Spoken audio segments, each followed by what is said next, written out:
चले है ना। लास्ट क्लास में हम लोगों ने डाइमरेशन पॉलीमरेशन स्टार्ट कर दिया था और डाइमर पॉलीमर में B2S6 का स्ट्रक्चर आपको बता दिया था। एक सब्स्टिट्यूशन रिएक्शन स्टार्ट ही किया था हम लोगों ने, है ना। चले, सब्स्टिट्यूशन रिएक्शन में आपको स्टेटमेंट लिखा दिया गया था कि जो टर्मिनल वाला बॉन्ड होता है ना, वो टर्मिनल वाले बॉन्ड पे हम लोग क्या करा सकते हैं, सब्स्टिट्यूशन करा सकते हैं। क्यों करा सकते हैं? क्योंकि टर्मिनल वाला बॉन्ड केवल एक बोरॉन से जुड़ा होता है, जबकि जो ब्रिज वाला हाइड्रोजन होता है वो कितने बोरॉन से जुड़ा होता है बेटा? दो। तो ब्रिज वाले हाइड्रोजन को रिप्लेस करना मुश्किल होता है as compare to terminal. Terminal को आप आसानी से क्या कर सकते हैं बेटा? रिप्लेस कर सकते हैं। रिएक्शन की बात कर रहे थे, रिएक्शन देखिएगा। सपोज आपको दिया गया B2S6 और B2S6 के साथ रिएक्शन करा दी बेटा एल्काइल हैलाइड की, और 4 मोल एल्काइल हैलाइड ले रहे हैं क्योंकि 4 टर्मिनल हाइड्रोजन होते हैं। तो होगा क्या, चारों जो टर्मिनल हाइड्रोजन होते हैं, जैसे हम यहाँ पर स्ट्रक्चर के हिसाब से अगर देखें तो ये टर्मिनल हाइड्रोजन है, टर्मिनल हाइड्रोजन है, bridge bridge boron, terminal hydrogen है, टर्मिनल हाइड्रोजन। तो बेटा ये जो ब्रिज वाले दो हाइड्रोजन है, इनको रिप्लेस करना तो थोड़ा मुश्किल है, क्योंकि इसको अगर रिप्लेस करना है, सब्स्टिट्यूट करना है, तो दो बोरॉन से बॉन्ड तोड़ना पड़ेगा, जो कि मुश्किल होगा। लेकिन जो टर्मिनल वाले चारों हाइड्रोजन है, इनको रिप्लेस करना कंपेरेटिवली क्या होता है बेटा? इजी होता है, आप इसको हटा सकते हो। तो होगा क्या कि जब एल्काइल हैलाइड आएगा, तो सपोज पहला मोल CH3Cl आया, पहला मोल CH3Cl आया, तो अब आप खुद इमेजिन करिए, ये Cl हाइड्रोजन के साथ जुड़ के क्या हो जाएगा बेटा? HCl बन के बाहर हो जाएगा। और जैसे ही HCl बाहर हुआ, तो यहां पर हाइड्रोजन के बदले कौन सा ग्रुप जुड़ जाएगा बेटा? एल्काइल ग्रुप, CH3 ग्रुप जुड़ जाएगा। तो यहां पर जो प्रोडक्ट बनेगा वो कुछ ऐसा बनेगा, B2H5CH3 1। अभी कुछ लिखना नहीं, ध्यान सुनेगा। तो एक हाइड्रोजन हटेगा, एक CH3 जुड़ेगा, तो ऐसा प्रोडक्ट बनेगा। फिर एक और मोल CH3Cl आया, तो बेटे यहां से भी HCl बाहर होगा और यहां भी CH3 जुड़ेगा। तो जब यहां भी CH3 जुड़ेगा तो एक और हाइड्रोजन कम हुआ और एक CH3 और बढ़ गया। फिर यहां पर एक और हाइड्रोजन हटेगा, एक और CH3 जुड़ेगा, एक और हाइड्रोजन हटेगा, एक और CH3 जुड़ेगा। तो एट लास्ट जो प्रोडक्ट आपको मिलेगा वो मिलेगा B2H2CH3 4, और साथ में 4 मोल क्या मिल जाएगा बेटा? HCl। ये वाला जो कंपाउंड है, इसका स्ट्रक्चर अगर हम लोग ड्रॉ करें तो इस तरह से इसका स्ट्रक्चर बनेगा। बोरॉन के साथ CH3 जुड़े हुए हैं दो, और साथ में बीच में कौन जुड़ा हुआ है बेटा? ब्रिज हाइड्रोजन और ब्रिज हाइड्रोजन। ये स्ट्रक्चर बन के आ जाएगा फाइनल।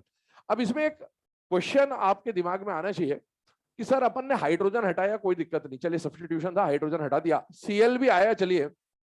तो Cl हाइड्रोजन से जुड़ेगा, जैसे पहले CH3 से जुड़ा हुआ था, अब हाइड्रोजन से जुड़ के HCl बाहर हुआ। लेकिन हाइड्रोजन हटा के CH3 लगाने का फायदा क्या हुआ? बेसिकली बात यह आती है, भाई हाइड्रोजन भी इलेक्ट्रॉन डेफिशिएंट था और CH3 भी इलेक्ट्रॉन डेफिशिएंट है। मैंने लास्ट क्लास में आपको बोला था कि 3 सेंटर 2 इलेक्ट्रॉन या 3 सेंटर 4 डायरेक्टली कैसे पहचानेंगे? तो जब साइड एटम हाइड्रोजन या अल्काइल होगा तो 3 सेंटर 2 बनता है। तो अगर यहाँ हाइड्रोजन को हटा के अल्काइल भी लगा दिया तो भी क्या बन रहा है बेटा? 3 सेंटर 2 ही तो बन रहा है। तो हमने हाइड्रोजन को हटाया ही क्यों? तो बेटा एक बात यहां पर समझिएगा, ये वाला जो बॉन्ड है बीच वाला, ये कौन सा बॉन्ड है? इलेक्ट्रॉन डेफिशिएंट बॉन्ड है, इसमें डेफिशिएंसी है, क्योंकि यहां भी एक इलेक्ट्रॉन है, यहां भी एक इलेक्ट्रॉन है, जबकि दो दो इलेक्ट्रॉन होने थे, तो ये इलेक्ट्रॉन डेफिशिएंट है। अब हाइड्रोजन हटके जब CH3 आएगा तो क्या CH3 प्लस आई इफेक्ट दिखाता है? तो हाइड्रोजन के मुकाबले CH3 का प्लस आई इफेक्ट ज्यादा है, तो वो थोड़ी ज्यादा डेंसिटी देगा, और ज्यादा डेंसिटी देगा तो यहाँ जो डेफिशिएंसी थी उसको थोड़ा बहुत वो कम कर रहा होगा, इसीलिए हाइड्रोजन आसानी से सब्स्टिट्यूट हो जाता है और उसके बदले कौन आ जाता है बेटा? CH3 आ जाता है। पहले तो ये रिएक्शन लिखे, फिर इस पे क्वेश्चन करते हैं। एग्जिस्टेंस नॉन एग्जिस्टेंस टाइप का आता है जो।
चलिए बेटे, है ना, यहाँ पर ये जो क्वेश्चन है इसके ऊपर डिस्कशन कर देते हैं। क्वेश्चन बोल रहा हूँ, लिख लीजिएगा।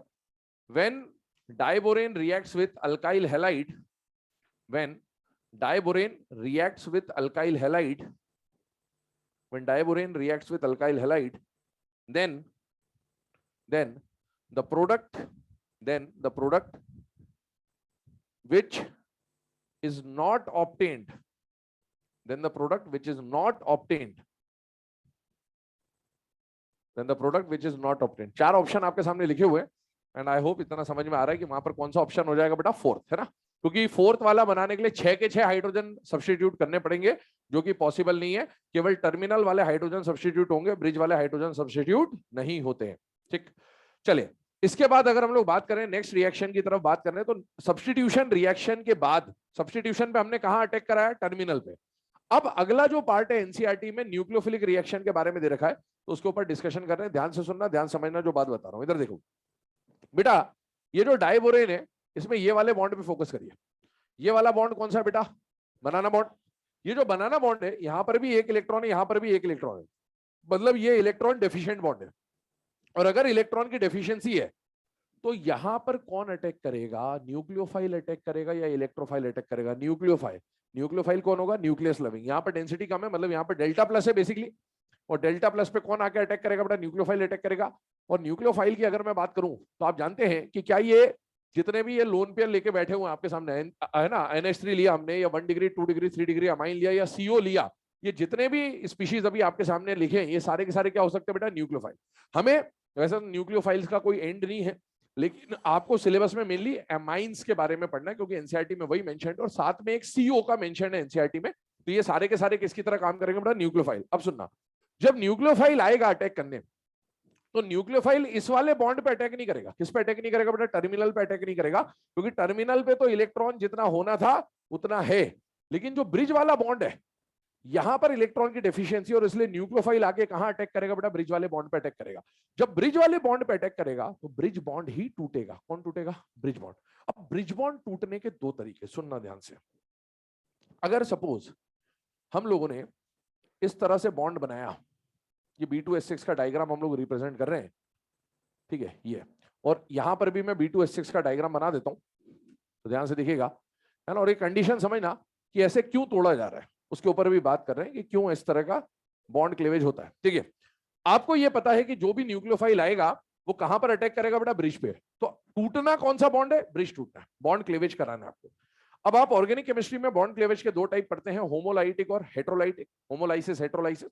तो आपको पता है कि जब होमोलाइटिकली टूटता है तो उस टाइम पे आपको रेडिकल्स मिल जाते हैं, और जब हेट्रोलाइटिकली टूटता है तो कार्ब केटायन कार्ब एनायन मिलता है। तो यहाँ पर है ना, कार्ब तो नहीं आएगा क्योंकि कार्बन तो है नहीं, बट यहाँ पर भी केटायन एनायन या है ना इस तरह से स्पीशीज मिलेंगे आपको। अब आप एक बात समझना, जब आप ये ब्रिज बॉन्ड है पूरा बीच वाला, इस ब्रिज बॉन्ड को मान लो आपने ऐसे तोड़ा, तो आप बताइए एक पार्ट में आपको क्या दिख रहा है, BH2, और दूसरे पार्ट में क्या दिख रहा है बेटा, BH4। ये सिमेट्रिकली टूटा या एसिमेट्रिकली टूटा, एसिमेट्रिकली। समझ में आ रहा है, एक तरफ 2 हाइड्रोजन, एक तरफ 4 हाइड्रोजन है, और बोरॉन के पास आउटर मोस्ट शेल में कितने इलेक्ट्रॉन होते हैं, 3, और 3 में से एक बॉन्ड उसने उधर जाने दिया, तो बोरॉन पे क्या आ गया, प्लस। भाई 2 बॉन्ड बनाने थे तो कितने इलेक्ट्रॉन चाहिए थे, 2 ही चाहिए थे, और यहां पर बोरॉन को 4 बॉन्ड बनाने तो एक एक्स्ट्रा इलेक्ट्रॉन चाहिए था, तो इसने अपना एक्स्ट्रा इलेक्ट्रॉन इसको दिया, तो इसके ऊपर क्या आ गया बेटा, माइनस। तो ये केटायन बना या एनायन बना। अब एक बात बताओ, क्या ये बोरॉन और बॉन्ड बना सकता है क्या आगे, नहीं, क्योंकि सेकंड पीरियड का 4 बॉन्ड बना चुका है। इस बोरॉन के पास क्या 2 और बॉन्ड बनाने की जगह है, यस। इसके बाद 2 खाली डब्बे, और 2 खाली डब्बे मतलब ये 2 लोन पेयर ले सकता है, और ये सब अमोनिया जो भी है, इन सब के पास क्या पड़ा बेटा, लोन पेयर। तो बताइए इसके ऊपर कितने अमोनिया अटैक कर सकते हैं, 2, क्योंकि इसके पास 2 खाली डब्बे हैं। क्या इसके ऊपर अटैक करेगा, नहीं।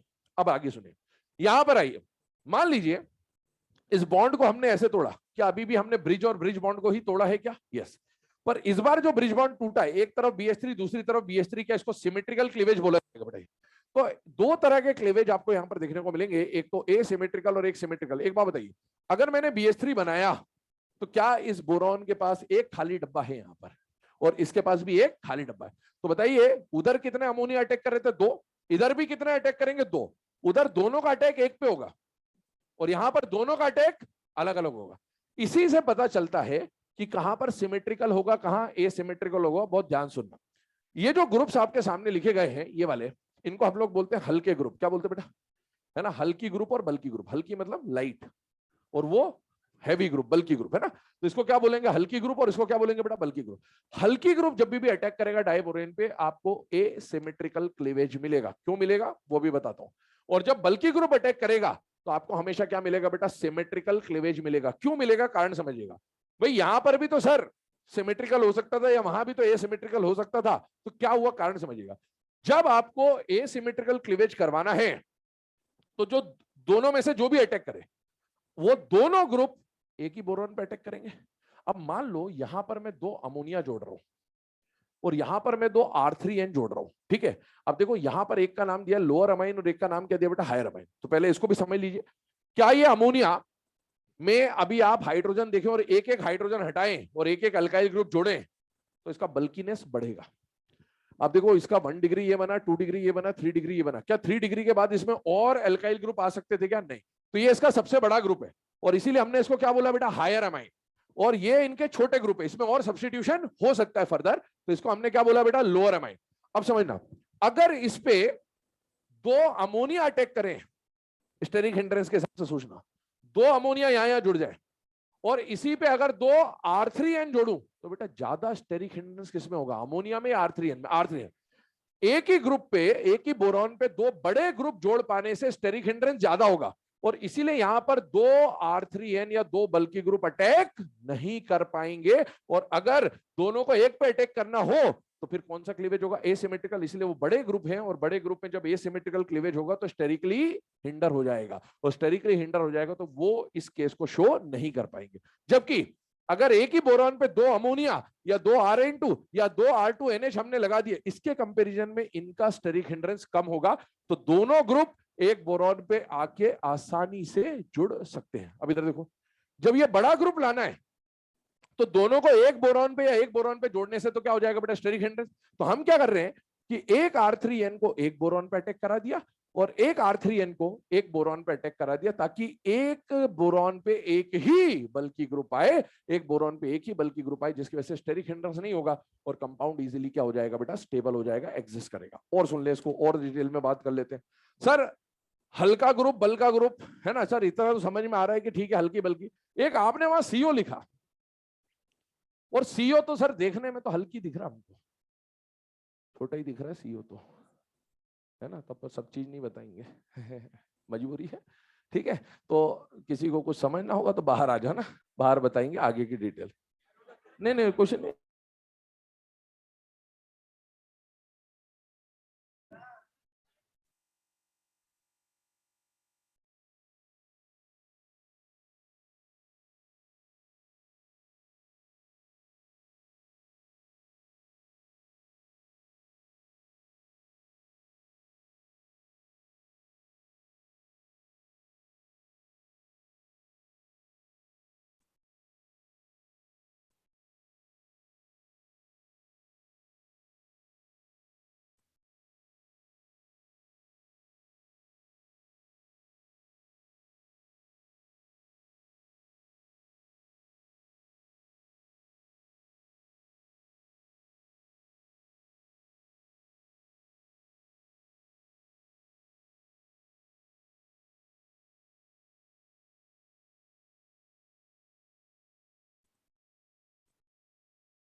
हाँ, पहली वाली लाइन लिख लो, कोई दिक्कत नहीं है।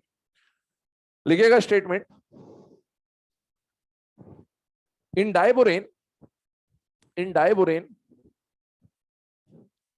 the 3-centered 2-electron bond, in diborane the 3-centered 2-electron bond, bracket में लिखना, बनाना bond, acts as a site for, acts as a site for nucleophilic attack, acts as a site for nucleophilic attack,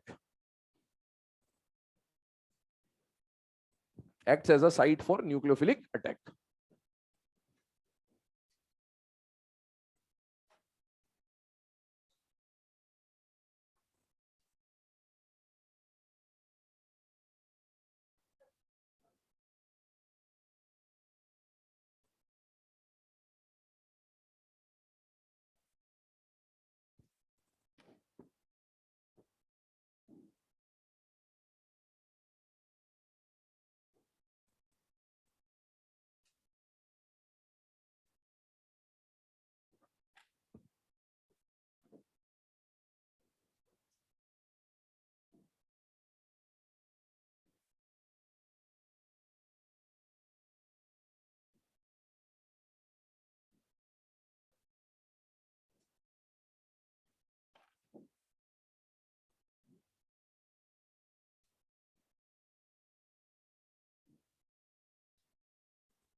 जल्दी लिखो फटाफट।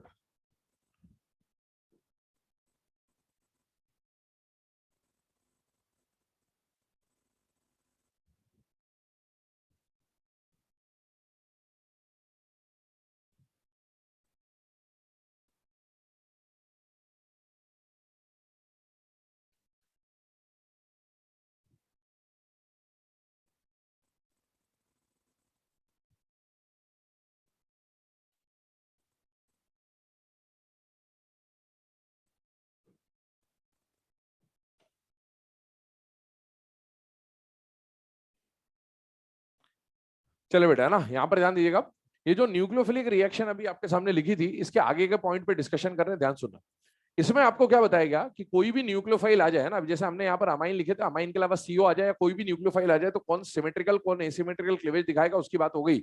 लेकिन अब इनमें से particularly अगर सिर्फ अमोनिया ले लिया जाए, ध्यान सुनना, पर्टिकुलरली अमोनिया ले लिया जाए तो क्या होने वाला है, उसके ऊपर अभी हम लोग बात करेंगे। इसकी रिएक्शन पहले मैं यहाँ पर आपको एक पॉइंट बता देता हूं।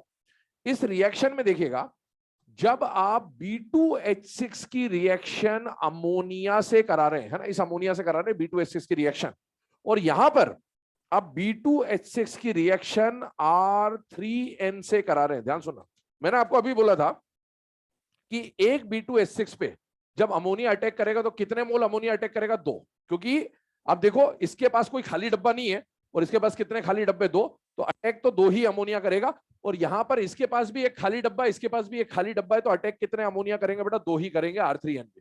जब ये अटैक करेंगे तो आपको पता चल गया कि इस वाले केस में कौन सा क्लीवेज होगा बेटा? एसिमेट्रिकल। और इस वाले केस में कौन सा क्लीवेज होगा बेटा? सिमेट्रिकल।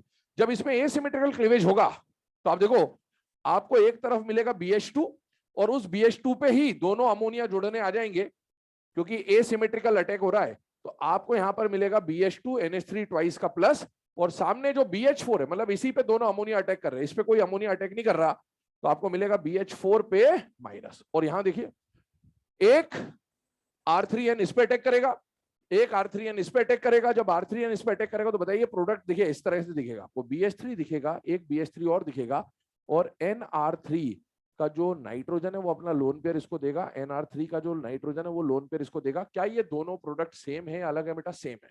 तो इसको दो बार अलग अलग लिखने के बजाय हम होल ट्वाइस लिख देते हैं कि आपको यहाँ प्रोडक्ट में क्या मिलने वाला है, NR3BH3 का होल ट्वाइस मिलने वाला है।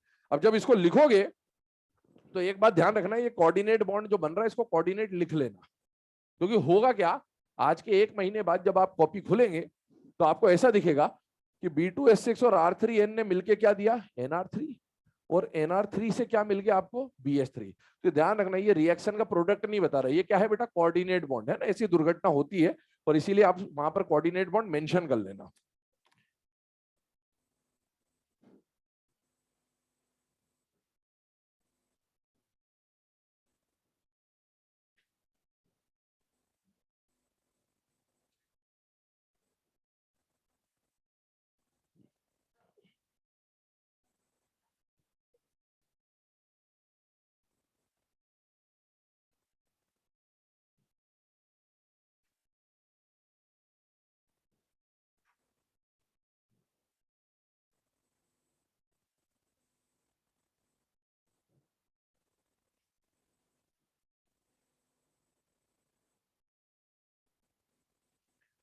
चले बेटा ना, अब ये दोनों रिएक्शंस के बाद यहां पर फोकस करिएगा। अभी इस दोनों सिमेट्रिकल और एसिमेट्रिकल के बाद मैं आपको बोल रहा था कि अब हम सिर्फ अमोनिया की रिएक्शन पढ़ने वाले हैं। इधर देखिए, सिर्फ अमोनिया की रिएक्शन पढ़ने वाले किसके साथ बेटा, डाइबोरेन के साथ। तीनों रिएक्शन अगर आप देखें ध्यान से, सुनना मेरी बात, इनमें से फर्स्ट और थर्ड रिएक्शन तो आपके लिए फर्स्ट और थर्ड रिएक्शन तो इंपॉर्टेंट है, साथ में सेकंड रिएक्शन भी आप चाहे तो कर सकते हैं, वरना करने की जरूरत नहीं है। अब आप देखें, ये जो दोनों तीनों रिएक्शंस हैं, इनमें आप देखो रिएक्टेंट रिएक्टेंट रिएक्टेंट सेम है, B2H6 NH3 B2H6 NH3 B2H6 NH3, reactant same है, प्रोडक्ट सब में अलग दिख रहे हैं आपको। इसका मतलब है अगर रिएक्टेंट सेम और प्रोडक्ट अलग है तो कहीं ना कहीं रिएक्शन कंडीशन पर डिपेंड कर रही होगी। अब एक बात समझना, पहली वाली रिएक्शन देखें आप, B2H6 पे रिएक्शन करा रहे हैं अमोनिया का। अमोनिया कैसे लिखा है बेटा, एक्सेस। यहां कैसा लिखा है, एक्सेस। यहां क्या लिखा है, 1:2। तीनों की बात एक ही है, आप अमोनिया कितना भी ले आओ, आप अमोनिया कितना भी ले आओ, उस 1000 मोल में से भी 1 मोल B2H6 के साथ 2 मोल ही अमोनिया अटैक करेगा। 1 मोल B2H6 पे 2 मोल ही अमोनिया अटैक करेगा, ये बात फिक्स होती है बेटा। एक्सेस अमोनिया लिखने का मतलब ये मत समझ लेना कि 100 200 400 अमोनिया अटैक कर देंगे, नहीं होगा, ऐसा कुछ भी नहीं होगा। एक अमोनिया बहुत सारा है लेकिन उसमें से रिएक्ट 2 ही मोल करेगा एनी टाइम। तो मैं चाहे आपको ऐसा 1:2 लिख दूं या मैं ऐसे एक्सेस लिख दूं, आपको एक्सेस में भी यही समझना कि 1 मोल B2H6 पे कितना अमोनिया अटैक करेगा बेटा, 2 ही अमोनिया अटैक करता है, ये बात फिक्स है। अब सुने, जब आप B2H6 पे एक्सेस अमोनिया अटैक करवाओगे तो बेटा पहली बात यही तो रिएक्शन हो रही है, ये वाली, यही रिएक्शन है।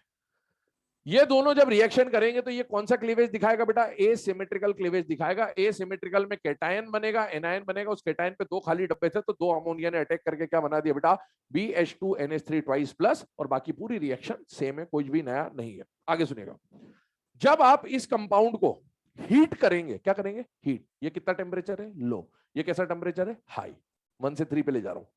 जब आप इस कंपाउंड को हीट करेंगे तो यहां से हाइड्रोजन गैस रिलीज होगी, कौन सी गैस रिलीज होगी, और आपको साथ में क्या मिलेगा बेटा, B3N3H6। आप इसका 3 मोल ले लो, 3 मोल ले लो, तो B3N3 और बहुत सारा हाइड्रोजन मिल रहा है, उसमें से कुछ हाइड्रोजन रिलीज और कितने हाइड्रोजन बचेंगे बेटा, 6 हाइड्रोजन बचेंगे, तो आपको क्या मिलेगा, B3N3H6। ठीक है, अब ये जो B3N3H6 आया, इसको अगर आप B3N3 को C6 मान ले, 6 आइटम मान ले कार्बन के, तो ये क्या बन गया बेटा, C6H6 टाइप का। तो इसको क्या बोला जाता है बेटा, इनऑर्गेनिक बेंजीन, या फिर इसका नाम क्या बेटा, बोराजीन, या फिर इसका नाम क्या बेटा, बोराजोल। अभी इसके स्ट्रक्चर पे बात करेंगे डिटेल में। खैर, फिर क्या हुआ, यहां देखो एक्सेस लिखा है, यहाँ 1:2 लिखा, फिर से बोल रहा हूं 1:2 अटैक तो बेटा 2 ही करेगा, चाहे एक्सेस लिखा हो चाहे कुछ भी लिखा हो। अब आपने इसको और फर्दर हीट कर दिया, और फर्दर हीट कर दिया, तो जो अंदर का हाइड्रोजन था वो भी उड़ जाएगा, और जब वो भी उड़ जाएगा तो क्या क्या बचेगा बेटा, बोरोन और नाइट्रोजन, और वो आपस में पॉलीमराइज हो जाएंगे और क्या मिल जाएगा बेटा, BNX मिल जाएगा, मतलब पॉलीमर मिल जाएगा बोरोन नाइट्राइड का।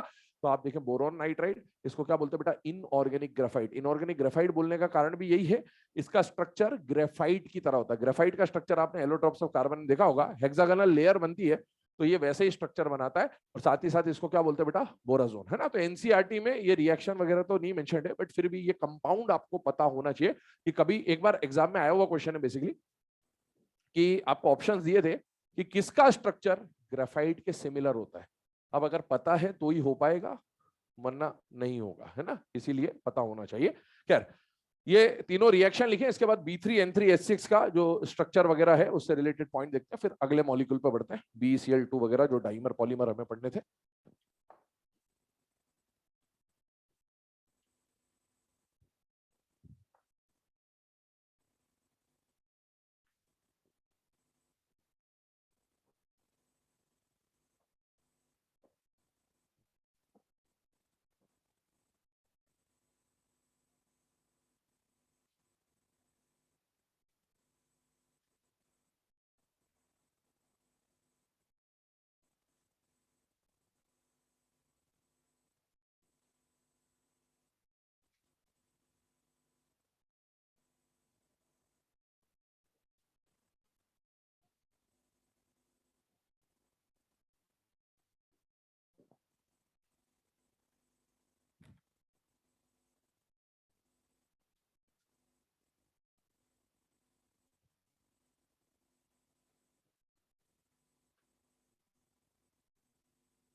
चलो बेटा, है ना। अब यहाँ पर ये जो तीनों रिएक्शन अभी आपके सामने लिखी हुई है, इसके बाद हम लोग यहाँ पर बात कर रहे हैं इनऑर्गेनिक बेंजीन के बारे में, स्ट्रक्चर में, और स्ट्रक्चर से रिलेटेड कुछ बातें डिस्कस कर रहे हैं, ध्यान से देखिएगा। इस कंपाउंड को इनऑर्गेनिक बेंजीन बोलने का कारण क्या है, तो आप इसको B3N3 को जरा C6H6 से रिलेट करिए। बेटा B3 लिया, N3 लिया, और इसको हम C6 से रिलेट कर रहे हैं, ध्यान सुनना। 3 बोरॉन 3 नाइट्रोजन। बेटा कार्बन से 1 इलेक्ट्रॉन कम करोगे तो बोरॉन, कार्बन से 1 इलेक्ट्रॉन बढ़ाओगे तो नाइट्रोजन। मतलब इन दोनों का जब आप एवरेज निकालोगे तो क्या वो कार्बन के बराबर आएगा या नहीं आएगा, आएगा। तो इसीलिए 6 कार्बन के बदले अगर 3 बोरॉन 3 नाइट्रोजन लिया तो कहानी वही बनेगी जो कहानी किसकी बन रही बेटा, 6 कार्बनों की बन रही है, पहली बात। तो ये जो कंपाउंड है ना C6H6 बेंजीन जो है एक्चुअल, उसमें कितने इलेक्ट्रॉन होते हैं बेटा, 42। और आप B3N3H6 में जब टोटल इलेक्ट्रॉन निकालेंगे तो वो भी कितने आएंगे बेटा, 42। इसका मतलब ये हुआ कि क्या दोनों कंपाउंड आइसो इलेक्ट्रॉनिक है या नहीं है बेटा, है। पहली बात इधर देखें, ऑर्गेनिक बेंजीन के साथ आइसो इलेक्ट्रॉनिक है कौन, इनऑर्गेनिक बेंजीन, और ये आइसो स्ट्रक्चरल भी है। अभी हम स्ट्रक्चर बनाएंगे तो ये बात भी प्रूव हो जाएगी कि दोनों आइसो स्ट्रक्चरल है, ठीक। अब स्ट्रक्चर पे आइए। सबसे पहली बात, जैसे बेंजीन में 6 कार्बन की एक रिंग बनती है और हर कार्बन से एक एक हाइड्रोजन जुड़ा होता है, यहां पर 3 boron 3 nitrogen alternate alternate alternate position पे कार्बन 6 कार्बन की तरह एक रिंग बनाएंगे, और हर रिंग वाले एटम से एक एक हाइड्रोजन जुड़ा हुआ होगा। लेकिन आप याद करें तो बेंजीन में एक अल्टरनेट पोजीशन पर पाई बॉन्ड भी हुआ करता है, तो उसके ऊपर भी बात करते हैं। पहले यहां से रिलेटेड कुछ बातें कर रहे हैं हम लोग, ध्यान सुनिएगा। क्या इस मॉलिक्यूल में कोई फोन से जुड़ा हुआ हाइड्रोजन दिख रहा है आपको? अगर फोन से जुड़ा हुआ हाइड्रोजन है तो क्या वो एच बॉन्ड बना सकता है बेटा? यस। तो पहली बात, ये मॉलिक्यूल पार्टिसिपेट कर सकता है एच बॉन्डिंग में। दूसरी बात, बैक बॉन्डिंग की बात कर रहे हैं। बैक बॉन्डिंग कब होती थी बेटा? जब किसी मॉलिक्यूल के अंदर देने वाले के पास लोन पेयर, मतलब ऑक्टेट पूरा लोन पेयर, और लेने के पास क्या हो बेटा? खाली डब्बा। इसका हाइब्रिडाइजेशन निकालो, बोरॉन का sp2, एक डब्बा खाली है। नाइट्रोजन का ऑक्टेट पूरा है और एक लोन पेयर है। जिसका ऑक्टेट पूरा और लोन पेयर है वो दे सकता है, जिसके पास खाली डब्बा है वो ले सकता है। अब अगर यहां पर ये नाइट्रोजन अपना लोन पेयर उठा के बोरॉन को दे तो कोऑर्डिनेट बॉन्ड बन जाएगा। ये नाइट्रोजन अपना लोन पेयर इस बोरॉन को दे दे और ये नाइट्रोजन अपना लोन पेयर इस बोरॉन को दे दे, तो यहां पर ये कोऑर्डिनेट बॉन्ड बन रहा है और ये पाई टाइप का कोऑर्डिनेट बॉन्ड है। और पाई टाइप के कोऑर्डिनेट बॉन्ड को हम लोग क्या बोलते हैं बेटा? बैक बॉन्ड बोलते हैं। ठीक, आगे सुने। हमने एक और बात करी थी फॉर्मल चार्ज में कि हम कभी भी कोऑर्डिनेट बॉन्ड को कोवेलेंट बॉन्ड बना सकते हैं डोनर पे प्लस और एक्सेप्टर पे माइनस लगा के। चलिए इधर देखें, ये कोऑर्डिनेट बॉन्ड का एरो हटा दे रहा हूं ताकि कोऑर्डिनेट बॉन्ड क्या दिखे? अब कोवेलेंट बॉन्ड दिखे। और डोनर कौन था बेटा? नाइट्रोजन। तो डोनर पे प्लस, एक्सेप्टर पे माइनस, डोनर पे प्लस, एक्सेप्टर पे माइनस, डोनर पे प्लस और एक्सेप्टर पे माइनस। अब आप देखो, क्या तीनों जगह जो ब्लू ब्लू ब्लू कलर के बॉन्ड हमने बनाए, क्या वो अल्टरनेट पाई बॉन्ड की तरह दिख रहा है बेटा? यस। मतलब ये स्ट्रक्चर किससे मिलता हुआ? बेंजीन से। तो इसीलिए iso structural and iso electronic वाली बात आ गई। अगला पॉइंट सुने, आप इस बोरॉन का हाइब्रिडाइजेशन निकालिए। अब कितना है? sp2। और अब नाइट्रोजन का हाइब्रिडाइजेशन निकालिए, sp2। पहले नाइट्रोजन का हाइब्रिडेशन sp3 था, पर जब बैक बॉन्डिंग में सेंट्रल एटम देता है तो उसका हाइब्रिडेशन कम होता है। तो sp3 से क्या हो गया? sp2। अब ये भी sp2, ये भी sp2, स्ट्रक्चर कैसा हो जाएगा? प्लेनर। पहले अगर वो sp3 था तो प्लेनर नहीं था। आगे सुने, mu equal to 0, dipole movement की बात कर रहा हूं। तो डाइपोल मूवमेंट को समझिएगा, बेंजीन का भी डाइपोल मूवमेंट 0 होता है, इनऑर्गेनिक बेंजीन का भी 0 होता है। ये सेंटर से तीनों बोरॉन को ज्वाइन करिए, 1 2 3, बोरॉन बोरॉन बोरॉन। क्या तीनों बोरॉन इस सेंटर से एक ट्राइंगल बनाते हुए दिख रहे हैं बेटा? तो तीनों ट्राइंगल के वेक्टर आपस में क्या हो जाएंगे? कैंसल। डाइपोल मोमेंट क्या हो जाएगा? 0। और इसी सेंटर पे तीनों नाइट्रोजन को ज्वाइन करिए तो भी एक उल्टा ट्राइंगल बनेगा और वो ट्राइंगल भी आपस में क्या हो जाएगा बेटा? कैंसल आउट हो जाएगा। तो नेट डाइपोल मोमेंट 0, मॉलिक्यूल क्या हो जाएगा? Non polar. और सुनिए, ये तो बता दिया आपको। अब अगला क्वेश्चन इसके ऊपर ये बनता है, रिएक्टिविटी को लेकर एग्जाम में आया हुआ क्वेश्चन है कि इनऑर्गेनिक बेंजीन और ऑर्गेनिक बेंजीन में से इनऑर्गेनिक बेंजीन मोर रिएक्टिव होता है। क्यों होता है? क्योंकि इसमें कौन सा बॉन्ड होता है? पोलर या non polar? Polar. Organic benzene में कार्बन कार्बन कार्बन की रिंग होती है और वो बॉन्ड कैसा होता है बेटा? Non polar. ठीक है, तो ये पोलर और नॉन पोलर बॉन्ड से हो क्या जाएगा? रिएक्टिविटी कैसे मैटर कर रही है आप समझिए। अगर सारे कार्बन कार्बन कार्बन कार्बन है तो जो इलेक्ट्रॉन की डेंसिटी है वो दोनों के ठीक बीच में रहेगी, किसी पे ना ज्यादा होगी ना किसी पे कम होगी। अब मान लो कोई इलेक्ट्रोफाइल या कोई न्यूक्लियोफाइल अटैक करने आ रहा है, तो इलेक्ट्रोफाइल और न्यूक्लियोफाइल को तो ऐसी जगह चाहिए ना बेटा जहां पर कहीं पे या तो इलेक्ट्रॉन डेंसिटी ज्यादा हो या कहीं पर डेंसिटी कम हो। तो कार्बन की जब रिंग बनेगी तो वो काम हो नहीं पाएगा। लेकिन यहां पर बोरॉन और नाइट्रोजन का ईएन अलग अलग है, और ईएन अलग है तो कोई इलेक्ट्रॉन को ज्यादा खींच के रखेगा, कोई कम खींच के रखेगा। मतलब दोनों पे कहीं ना कहीं इलेक्ट्रॉन का एक्सेस होगा, कहीं ना कहीं डेफिशिएंसी होगा। तो जब कोई इलेक्ट्रोफाइल या न्यूक्लियोफाइल अटैक करने आएगा, उसको अटैक करने के लिए प्रॉपर साइट मिल रही होगी, और जब प्रॉपर साइट मिलेगा तो अटैक आसानी से हो जाएगा, और अटैक आसानी से हो जाएगा मतलब रिएक्टिविटी ज्यादा होगी इसकी। तो स्टेटमेंट बोल दे रहा हूं, नोट में एक लिख लेना इसके बारे में, बाकी डायग्राम तो बना है आपके सामने, लिखेगा।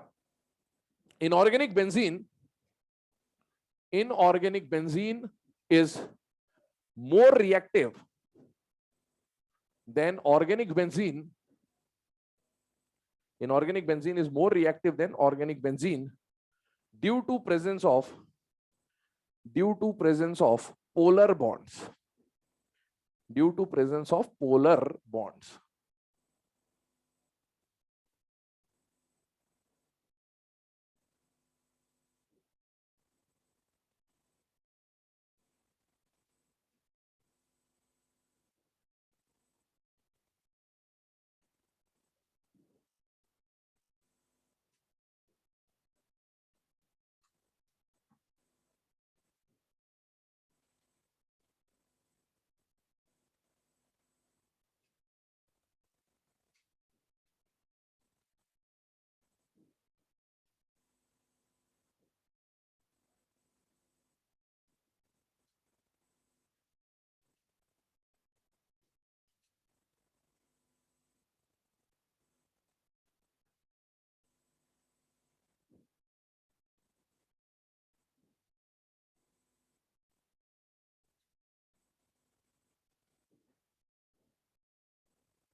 चलिए बेटे यहाँ पर ध्यान देंगे अब B2H6 और B2H6 से रिलेटेड जो भी रिएक्शन हमको सिलेबस में पढ़नी थी वो आपको बता दी गई। अब हम वापस से हमारे डाइमर पॉलीमर वाले टॉपिक पे आ रहे हैं। अब अगला एग्जांपल जो हम लोग ले रहे हैं, दो एग्जांपल आपके सामने, एक तो BeH2 और एक BeCl2। दोनों बिल्कुल सेम है कंडीशंस, हालांकि बॉन्ड दोनों में अलग बनेगा, एक में 3 सेंटर 2 बनेगा, एक में 3 सेंटर 4 बनेगा, बट बाकी जो जनरल कंडीशंस है वो सेम है। देखें ध्यान से बेटा, BeH2 आपको दिया, अब एग्जाम पॉइंट ऑफ व्यू याद करिए, जो लास्ट क्लास में बताया तो वो सारी चीजें रिपीट कर रहा हूं फिर से। बेटा आपको बोला BeH2 का ट्वाइस, मतलब इसको देख के इतना समझ में आ गया कि डाइमर है, या फिर ऐसा दे दिया तो समझ में आता है पॉलीमर है। डाइमर पॉलीमर हमारे सिलेबस में दो कारणों से बनेगा, या तो अनपेयर्ड की पेयरिंग के लिए या फिर वेकेंट ऑर्बिटल से। चेक करिए, बेरिलियम के पास वैलेंस शेल में कितने इलेक्ट्रॉन है? 2। कितने हाइड्रोजन आए? 2। क्या इसके पास कोई अनपेयर्ड बचा? नहीं, मतलब इसने डाइमर पॉलीमर अनपेयर्ड से बनाया या वेकेंट से बनाया? वेकेंट। अब आप बताइए, बेरिलियम का हाइब्रिडाइजेशन मोनोमर फॉर्म में क्या है बेटा? sp। क्या इसके पास 2 खाली डब्बे बच रहे हैं? यस। एक खाली डब्बे का इस्तेमाल करेगा तो क्या बनाएगा? डाइमर। 2 खाली डब्बों का इस्तेमाल करेगा तो क्या बनाएगा? पॉलीमर। जब डाइमर बनेगा तो हाइब्रिडाइजेशन कितने से बढ़ेगा? 1 से। पॉलीमर बनेगा तो हाइब्रिडाइजेशन कितने से बढ़ेगा? 2 से। ठीक है, जब भी वेकेंट ऑर्बिटल का यूज हुआ तो आपको इतना पता है कि ब्रिज बॉन्ड बनेगा। अब ब्रिज बॉन्ड 2 तरह के बनेंगे, 3 सेंटर 2 इलेक्ट्रॉन वाला या 3 सेंटर 4 इलेक्ट्रॉन वाला। अब बताइए साइड एटम कौन दिख रहा है, तो इसका मतलब है कौन सा बॉन्ड बनेगा? 3 सेंटर 2 इलेक्ट्रॉन। तो ये तो मैंने डायरेक्टली लिख दिया कौन सा बॉन्ड बनेगा? 3 सेंटर 2। अभी स्ट्रक्चर भूल जाइए, स्ट्रक्चर के बिना ही बात कर रहे हैं। 3 सेंटर 2, क्या ये डाइमर है या पॉलीमर है? डाइमर। तो डाइमर में हमेशा नंबर ऑफ बॉन्ड कितने होंगे? 2। इसका हाइब्रिडाइजेशन क्या था? sp। डाइमर में कितने से बढ़ेगा? 1 से। तो sp2 हो जाएगा, ये sp से क्या हो जाएगा? sp2। और sp2 प्लेनर होता है या नॉन प्लेनर होता है? प्लेनर। अच्छा यहां देखिए BeH2 में बेरिलियम के पास कितने इलेक्ट्रॉन आ रहे हैं? 4। और आप जब हाइड्राइड वाला या एल्काइल ग्रुप वाला, मतलब 3 सेंटर 2 इलेक्ट्रॉन बॉन्ड बनाओगे, बेसिकली ये कहना है, तो यहां पर जो कंडीशन है वही कंडीशन लास्ट तक रहेगी। अगर यहाँ ऑक्टेट इनकम्प्लीट है तो यहाँ भी इनकम्प्लीट होगा, क्योंकि इनके पास देने के लिए कोई लोन पेयर नहीं होगा। याद करिए B2H6 में भी क्या हुआ था, वो जो चालू वाला हाइड्रोजन था उसने इधर का एक इलेक्ट्रॉन उठा के उधर रख दिया था, उसने एक्स्ट्रा इलेक्ट्रॉन नहीं लेके आया था। इनके पास एक्स्ट्रा इलेक्ट्रॉन है ही नहीं, तो लाएगा कहां से? तो इलेक्ट्रॉन तो टोटल 4 ही रहेंगे लास्ट तक, बस उसी इलेक्ट्रॉन को इधर उधर घुमाते फिराते रहेंगे। और इसीलिए ऑक्टेट अगर पहले इनकम्प्लीट है तो बाद में भी इनकम्प्लीट ही रहेगा। आगे देखें, इसको थोड़ा सा और डिस्कस करते हैं इसके ऊपर। पहले अब देखिए, इसका डाइमर पॉलीमर दोनों बनता है। अभी स्टेट की बात करता हूं, बट हम पढ़ रहे हैं केवल इसका डाइमर। ठीक है, सबसे पहले ये पहला BeH2 मॉलिक्यूल है, ध्यान से देखना, अभी स्ट्रक्चर में चेंज कर देंगे। ये पहला BeH2 हो गया और ये दूसरा BeH2 हो गया। अब इस बेरिलियम को अगर डाइमर बनाना है तो कितना वेकेंट ऑर्बिटल यूज करेगा? 1। इसके पास एक खाली डब्बा है, इसने इसकी तरफ कर दिया, बोले ले यूज कर ले अगर कर सकता हो तो। और इसने भी अपना खाली डब्बा इसकी तरफ कर दिया, बोले यूज कर ले कर सकता हो तो। पर क्या हाइड्रोजन के पास देने के लिए लोन पेयर है या नहीं? बेटा नहीं। अगर क्लोरीन होता तो फट से दे देता लोन पेयर और बॉन्ड बना लेता, कोऑर्डिनेट बॉन्ड। लेकिन इस हाइड्रोजन के पास देने के लिए लोन पेयर नहीं है। अच्छा, अगर ये हाइड्रोजन इन दोनों बेरिलियम को जोड़ना चाहता है तो इसको हम लोग क्या बोलेंगे बेटा? Bridge atom. और ये साइड वाला जो फालतू पड़ा इसको क्या बोलेंगे बेटा? Terminal atom. अब ये ब्रिज हाइड्रोजन दोनों के बीच में ब्रिज तब बना पाएगा जब यहां भी इलेक्ट्रॉन शेयर हो, यहां भी इलेक्ट्रॉन शेयर हो। यहां पर इसके पास देने के लिए इलेक्ट्रॉन नहीं है, तो फिर वही चालाकी करेगा कि यहां के जो 2 इलेक्ट्रॉन थे उनमें से एक इलेक्ट्रॉन यहां रखेगा, एक यहां रखेगा, और ये हाइड्रोजन भी इन 2 में से एक इलेक्ट्रॉन को क्या कर रहा है बेटा? यहां पर शिफ्ट कर देता है। तो इस तरह से ब्रिज बॉन्ड का फॉर्मेशन हो रहा है। अब आप देखो, ये जो ब्रिज बना है इसमें बेरिलियम हाइड्रोजन बेरिलियम, एटम कितने आ रहे हैं? 3। 2 इलेक्ट्रॉन बॉन्ड, या फिर इसे ब्रिज बॉन्ड, या फिर क्या बोला जाएगा? बनाना बॉन्ड। और एक ब्रिज कहां बनेगा बेटा? नीचे भी बनेगा। तो ये स्ट्रक्चर बन के आता है। अब सुने नेक्स्ट पॉइंट, यहां आइए।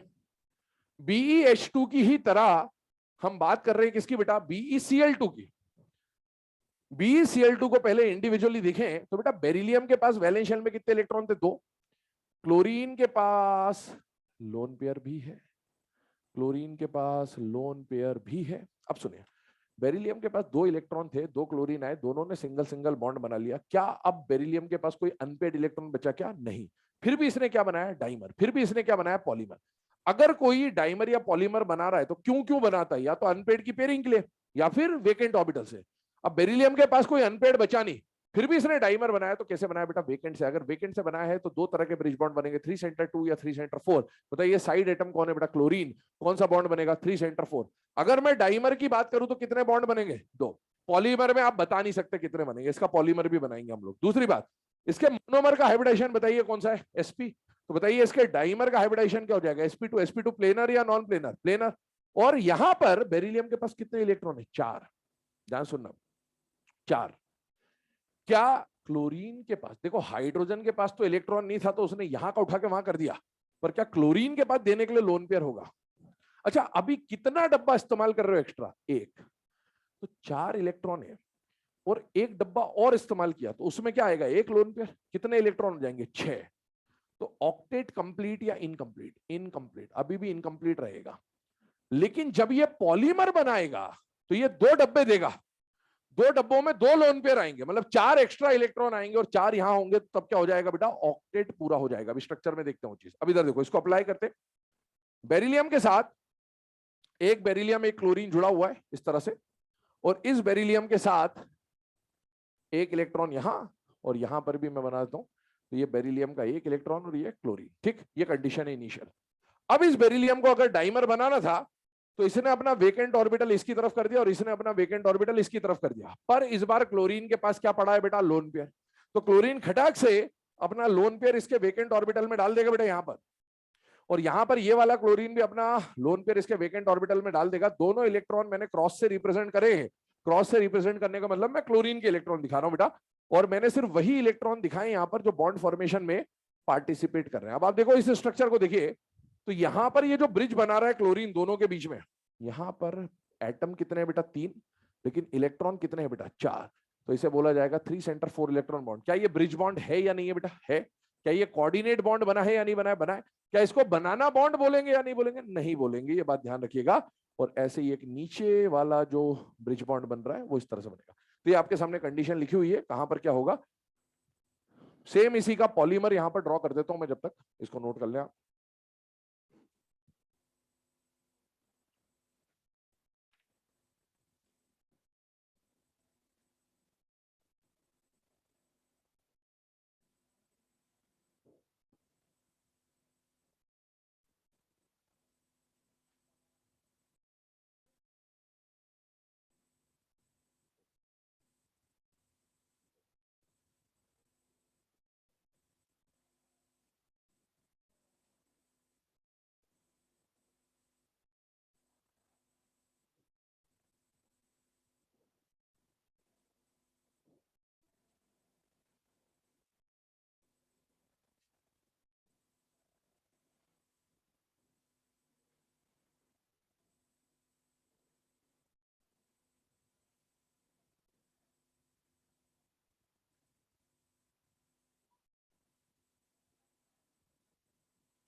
अच्छा, इसके डाइमर और पॉलीमर को जरा देखें आप दोनों को, BeH2 और BeCl2 को।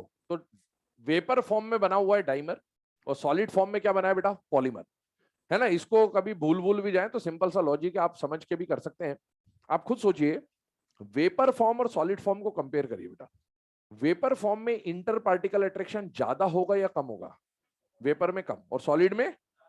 अगर वेपर में इंटर पार्टिकल अट्रैक्शन कम है तो बताइए ज्यादा मोनोमर जुड़ेंगे या कम मोनोमर जुड़ेंगे? कम। और सॉलिड फॉर्म में इंटर पार्टिकल अट्रैक्शन ज्यादा है तो ज्यादा मोनोमर जुड़ेंगे। अब आपको डाइमर और पॉलीमर में से अगर कंपेयर करना तो आप खुद समझ सकते हैं, जहां पर कम पार्टिकल जुड़ेंगे वहां पर क्या बनेगा बेटा? डाइमर। और जहां पर ज्यादा पार्टिकल आपस में इंटरेक्ट करेंगे वहां पर क्या बनेगा बेटा? पॉलीमर। तो सॉलिड फॉर्म में आपको पॉलीमर मिलेगा और वेपर फॉर्म में आपको क्या मिलता है? वो मिलेगा बेटा डाइमर।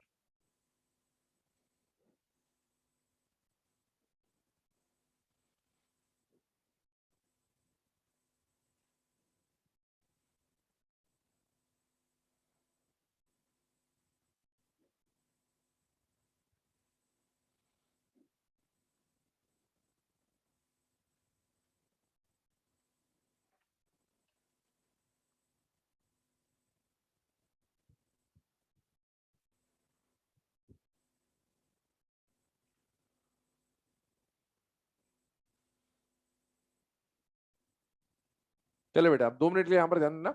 अब लास्ट जो इसका एग्जांपल यहाँ पर हम लोग डिस्कस कर रहे हैं बेरिलियम क्लोराइड का, वो क्या आ रहा है बेटा? पॉलीमर। ध्यान से देखना, BeCl2 का पॉलीमर बना रहे हैं। मैंने बोला था पॉलीमर बनाने के लिए कितने वेकेंट ऑर्बिटल पार्टिसिपेट करेंगे? 2। सबसे पहले इसका मोनोमर देखिए। BeCl2 के मोनोमर का हाइब्रिडाइजेशन क्या था बेटा? sp। आप देखो sp का स्ट्रक्चर कैसा होता है बेटा? लीनियर। तो ये लीनियर है, ये लीनियर है। ऐसे इधर भी बेरिलियम के इसके साथ एक बेरिलियम एक Cl, ऐसे BeCl2 कई सारे जुड़े हुए, ठीक है। तो अब देखो, मैंने कल आपको बोला था कि जब पॉलीमर बनेगा, दो से हाइब्रिडेशन बढ़ाएंगे तो इसका हाइब्रिडेशन sp से क्या हो जाएगा बेटा, sp3। अच्छा, साइड एटम कौन है बेटा, क्लोरीन। तो एक बात समझ में आती है, कौन सा बॉन्ड बनेगा बेटा, 3 सेंटर 4 इलेक्ट्रॉन। कितने बॉन्ड बनेंगे ये बता नहीं सकते क्योंकि पॉलीमर है, तो आप बस इतना बोलेंगे कि प्रेजेंट है। sp3 प्लेनर या non planar, non planar. 4 electron खुद बेरिलियम के और 2 लोन पेयर लेगा, मतलब 8 इलेक्ट्रॉन हो जाएंगे, तो ऑक्टेट क्या हो जाएगा, कंप्लीट। और सुनेगा, यहां पर इस बेरिलियम को ये क्लोरीन लोन पेयर देगा, ये क्लोरीन लोन पेयर देगा, है ना। तो क्लोरीन के लोन पेयर को हम लोग इलेक्ट्रॉन को इस तरह से क्रॉस से रिप्रेजेंट कर दे रहे हैं। ये भी लोन पेयर दे देगा इधर, ये भी लोन पेयर दे देगा इधर, और इस तरह से चेन बढ़ती जाएगी। और इसमें आप अगर बेरिलियम और क्लोरीन जो इसका खुद का था, मोनोमर था, उसका स्ट्रक्चर अगर दिखा दें तो इस तरह से स्ट्रक्चर बन जाएगा। अब आप इस बेरिलियम को थोड़ा सा इमेजिन करें, यहां पर इस वाले बेरिलियम को थोड़ा सा इमेजिन करें यहां पर, तो आप देखें ये वाला जो ब्रिज आपको बनता हुआ दिख रहा है, उसमें एक बेरिलियम, क्लोरीन और बेरिलियम दिख रहा है, और इलेक्ट्रॉन कितने शेयर हो रहे हैं बेटा, 4। तो इसका मतलब ये कौन सा बॉन्ड बन जाएगा बेटा, 3 सेंटर 4 इलेक्ट्रॉन बॉन्ड। अब ये सारी जो बातें अभी हमने डिस्कस करी, इसमें BeCl2 और BeH2 का तो सेम है ना, कॉमन टाइप का पार्ट था। अब दो एग्जाम्पल कल मैंने आपको बोले थे इंपॉर्टेंट है, एक तो B2H6 जो हम पढ़ चुके, और एक मैंने बोलता Al2Cl6, है ना। तो अब हम Al2Cl6 पे और I2Cl6 पे आ रहे हैं, तो लास्ट 2 एग्जाम्पल्स हैं इसके। तो बढ़ते हैं अगले टॉपिक पे।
चले बेटा यहाँ पर ध्यान देंगे। अब लास्ट टू एग्जांपल्स के ऊपर हम लोग बात कर रहे हैं। लास्ट टू एग्जांपल्स में से जो इंपॉर्टेंट एग्जांपल है बेटा वो कौन है बेटा? Al2Cl6। जैसे B2H6 इंपॉर्टेंट था, सेम उसी ग्रुप का मेंबर है Al2Cl6, इंपॉर्टेंट केस है।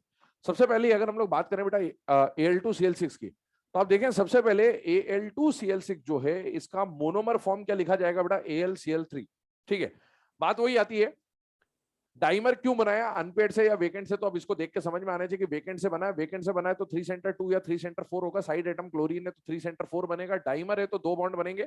मोनोमर का हाइब्रिडेशन sp2 है तो उसका हाइब्रिडेशन sp3 होगा। sp3 क्या होता है बेटा? Non planar. इसके पास 6 इलेक्ट्रॉन है और क्लोरीन एक लोन पेयर देगा तो ऑक्टेट क्या हो जाएगा बेटा? कंप्लीट। ठीक है, अब स्ट्रक्चर पे आ जाते हैं। देखिए इस एल्यूमिनियम से 1 2 3 क्लोरीन जुड़े थे। इस एल्यूमिनियम से 1 2 3 क्लोरीन जुड़े थे। इस क्लोरीन ने लोन पेयर दिया, इस क्लोरीन ने लोन पेयर दिया, ये स्ट्रक्चर बन गया। और स्ट्रक्चर में 3 सेंटर 4 इलेक्ट्रॉन बॉन्ड क्लियरली समझ में आता है। अब इसमें बात आती है बॉन्ड एंगल और बॉन्ड लेंथ की, जो मैंने आपको लास्ट क्लास में बोला था कि इसके रिजल्ट्स ठीक वैसे ही होंगे जैसा हमने किसमें पढ़ा था? B2H6 में। और याद करें अगर आप B2H6 के बारे में, तो सपोज इस वाले बॉन्ड को हमने वहां बोला था अल्फा और इस वाले बॉन्ड को हमने क्या बोला था? बीटा। और अल्फा बीटा में से कौन बड़ा था बेटा? अल्फा। और ऐसे ही मैंने बोला था ब्रिज और टर्मिनल में से हमेशा ब्रिज वाली जो बॉन्ड लेंथ होती है वो क्या होती है बेटा? बड़ी होती है। तो ये रिजल्ट इसके भी आ जाएंगे। आगे बात करते हैं इसमें I2Cl6 के बारे में, ध्यान सुनेगा। I2Cl6 का जो मोनोमर फॉर्म बनेगा वो क्या बनेगा बेटा? ICl3। ICl3 को अगर आप देखें तो आयोडीन के वैलेंस शेल में 7 इलेक्ट्रॉन होते हैं। 7 में से 3 के साथ ये कंबाइन कर गया और 2 लोन पेयर बचे। सुनना मेरी बात, डाइमर का फॉर्मेशन 2 कारणों से होता है, अनपेयर्ड और वेकेंट। अब बताइए आयोडीन के पास अनपेयर्ड इलेक्ट्रॉन है या नहीं है? देखो वहां पर है, नहीं है। ये अनपेयर्ड नहीं है, ये तो पेयर्ड है बेटा। सोचो आराम से। अनपेयर्ड और खाली पड़ा इलेक्ट्रॉन, अनपेयर्ड इलेक्ट्रॉन और नॉन बॉन्डिंग इलेक्ट्रॉन अलग अलग बात होती है, समझिए। अनपेयर्ड तो तब होता ना जब ऐसा होता, वो तो इलेक्ट्रॉन ऐसे है। ये अनपेयर्ड थोड़ी, ये तो पेयर्ड है, बॉन्डिंग में पार्टिसिपेट नहीं कर रहा पर अनपेयर्ड नहीं है, है ना? वो लोन पेयर है। तो अगर यहां पर ये लोन पेयर है, ये तो ये पेयर्ड है बेटा, ये पेयर्ड है। और अगर आयोडीन को आप देखो तो इसके 3 अनपेयर्ड थे। आयोडीन की कोवलेंसी याद करिए 1357। तो ये 3 वाली कोवलेंसी कहानी बेटा, 2 लोन पेयर है, जितने अनपेयर्ड थे 3, तीनों की क्या हो गई? पेयरिंग। और ये अनपेयर्ड नहीं है, इसका मतलब है इसके पास अनपेयर्ड नहीं, और अनपेयर्ड नहीं फिर भी डाइमर बनाया तो वेकेंट ऑर्बिटल से बनाया होगा। अब वेकेंट ऑर्बिटल से बनाया है तो क्योंकि साइड एटम क्लोरीन है, 3 सेंटर 4 इलेक्ट्रॉन बनेगा, डाइमर है तो 2 होंगे। इसका hybridisation 3 sigma 2 lone pair sp3d है, तो ये हो जाएगा sp3d2। sp3d2 ऑक्टाहेड्रल ज्योमेट्री होती है, और ऑक्टाहेड्रल प्लेनर होती है नॉन प्लेनर होती है? Non planar. लेकिन इस पे कितने लोन पेयर है? तो जब sp3d2 में ऑक्टाहेड्रल में 2 लोन पेयर आते हैं तो स्क्वायर प्लेनर बनता है। तो इसीलिए ये क्या बनेगा बेटा? प्लेनर। अगर यहाँ लोन पेयर नहीं होता तो फिर ये क्या बनता बेटा? Non planar. और सुनिए यहां पर इसका ऑक्टेट चेक करो। आयोडीन के पास 2 2 2 6 2 8 2 10 एक्सपांडेड ऑक्टेट है। और जब क्लोरीन एक और लोन पेयर देगा तो पहले से ही एक्सपांडेड ऑक्टेट है, अभी भी क्या रहेगा बेटा? Expanded octet. फिर से बोल रहा हूं, कुछ बच्चे ऐसा सोचते हैं कि ये जो डाइमर पॉलीमर है ये इसका ऑक्टेट से लेना देना होता है। तो आपको समझ में आना चाहिए, कल भी बोला था कि ऑक्टेट से कोई लेना देना नहीं होता। इसको आप देखो, इसका ऑक्टेट तो पहले से ऑक्टेट से ज्यादा है, फिर भी इसने डाइमर बनाया, तो उससे ऑक्टेट को कोई लेना देना नहीं है। हमेशा डाइमर पॉलीमर क्यों बनता है? क्योंकि हर एक नए बॉन्ड के साथ कुछ एनर्जी रिलीज होगी, स्टेबिलिटी बढ़ेगी। ने क्यों बनाया डाइमर? उसका कारण क्या होता है, ध्यान सुने। sp3d जो है ये स्ट्रक्चर अगर आप याद करें तो ट्राइगोनल बाइपिरामिडल होता है। और ट्राइगोनल बाइपिरामिडल जो होता है उसमें बॉन्ड लेंथ और बॉन्ड एंगल अलग अलग होते हैं, मतलब ये एसिमेट्रिकल स्ट्रक्चर होता है। और जैसे ही sp3d2 बनेगा ये ऑक्टाहेड्रल हो जाएगा, और ऑक्टाहेड्रल में सारे बॉन्ड एंगल बॉन्ड लेंथ सब कुछ सेम होते हैं। तो इसीलिए एसिमेट्रिकल से सिमेट्रिकल जाने के लिए ये क्या कर रहा है बेटा? डाइमराइज हो रहा है। बाकी स्ट्रक्चर आपके सामने बना हुआ है, नोट कर लें इसे।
चलिए, अब ये जो फ्लो चार्ट अभी आपके सामने बना हुआ है, ठीक है, इसमें आप देखें तो शुरू के जो 4 एग्जांपल है सारे के सारे 2 सेंटर 2 इलेक्ट्रॉन बॉन्ड है जो अनपेड इलेक्ट्रॉन की पेयरिंग के लिए बने थे dimer.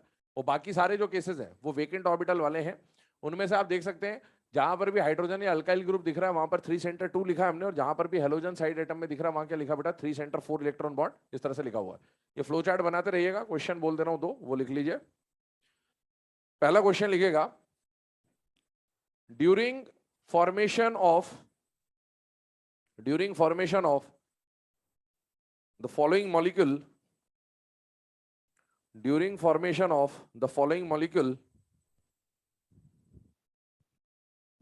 pairing of unpaired electron took place.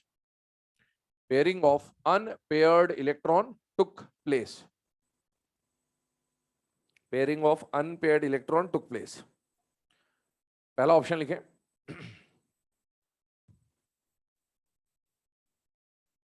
Al2Cl6, Al2Cl6। दूसरा ऑप्शन लिखें Si2H6। तीसरा ऑप्शन लिखें B2H6। चौथा ऑप्शन लिखें none of these. Correct option कौन सा बेटा? सेकंड, है ना। Si2H6 का जब आप मोनोमर बनाएंगे तो क्या बनेगा? SiH3। और SiH3 बिल्कुल CH3 की तरह है क्योंकि सेम ग्रुप के कार्बन सिलिकॉन। तो यहां पर एक वेकेंट इलेक्ट्रॉन, सॉरी एक अनपेड इलेक्ट्रॉन बचेगा और वही क्या होगा बेटा? डाइमराइज होगा। चलिए अगला क्वेश्चन लिखें इसके बाद, which of the following molecule contains 3-centered 4 electron bond? Which of the following molecule contains 3-centered 4 electron bond? Option लिखिएगा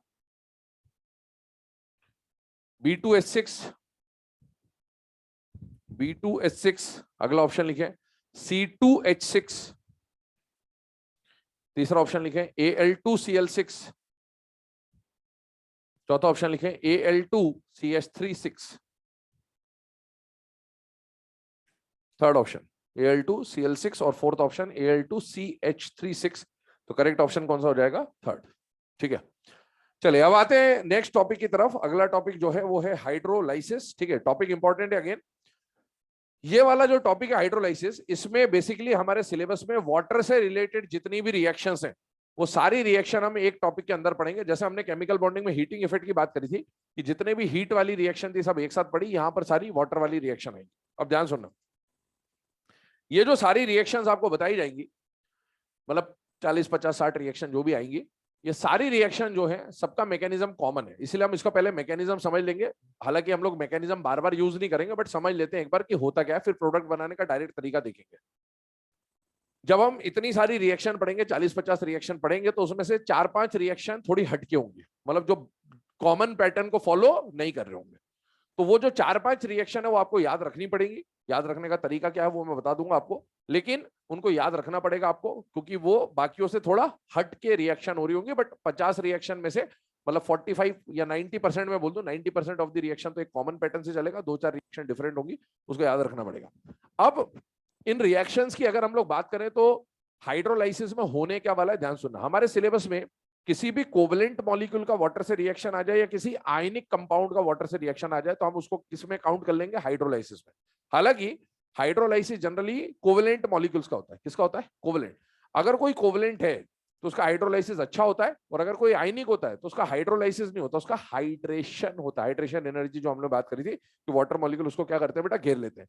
दूसरी बात आप ये भी जानते हैं, जो ऊपर वाला पार्टिकल होगा, फाइव वाली बात कर रहा हूं, BCl2 MgCl2.8H2O 4 6H2O 2H2O, ऊपर वाला जो पार्टिकल है वो ज्यादा वाटर मॉलिक्यूल से इंटरेक्ट करेगा और नीचे आने पर धीरे धीरे हाइड्रेशन जो है वो कम होता जाएगा, हाइड्रोलाइसिस जो है वो कम होता जाएगा। तो इसीलिए आप जब हम हाइड्रोलाइसिस कराएंगे तो आप देखोगे कि हम जनरली हाइड्रोलाइसिस ऊपर वाले मॉलिक्यूल्स का करेंगे, मतलब किसी भी ग्रुप के जो ऊपर फर्स्ट सेकंड मेंबर होते हैं, जैसे बोरॉन एल्यूमिनियम, कार्बन सिलिकॉन, ऐसे कराएंगे। केवल नाइट्रोजन वाला एक ग्रुप आएगा जहां पर हमको ग्रुप के हर मेंबर का हाइड्रोलाइसिस कराना होगा। बाकी हर जगह हम फर्स्ट या सेकंड मेंबर का ही हाइड्रोलाइसिस करा रहे होंगे क्योंकि उनका हाइड्रोलाइसिस बहुत इजीली होगा, बहुत अच्छी तरीके से होगा। खैर, हाइड्रोलाइसिस के बारे में पहले कुछ 2-3 पॉइंट्स हैं वो लिखवा दे रहा हूं, फिर उसको डिस्कस करते हुए हम ये टॉपिक समझते हुए चलेंगे। पहला पॉइंट लिखिएगा, it is a type of Lewis acid. It is a type of Lewis acid Lewis base reaction. It is a type of Lewis acid Lewis base reaction. Second point लिखें, in these reactions generally the oxidation states do not change. Generally the oxidation states do not change. ठीक है, ये जो अभी second point दिखाया गया ये बहुत इंपॉर्टेंट पॉइंट है बेटा हाइड्रोलाइसिस का, है ना, कि आपको हाइड्रोलाइसिस का अगर रिएक्शन दिख रहा है, मतलब वाटर दिख रहा है किसी के साथ, तो आपको एग्जाम में ऑप्शन तो मिले ही होंगे, तो आप क्या देखो कि जो रिएक्टेंट है उसका स्टेट देख लो और प्रोडक्ट का स्टेट देख लो जो ऑप्शन में दिया, और अगर दोनों स्टेट सेम हो रहे हैं तो आप उसको टिक कर सकते हैं, क्योंकि हाइड्रोलाइसिस में जनरली क्या होता है बेटा, स्टेट सेम होता है। अगला पॉइंट लिखें, it can occur through various mechanisms. It can occur through various mechanisms like SN1, SN2,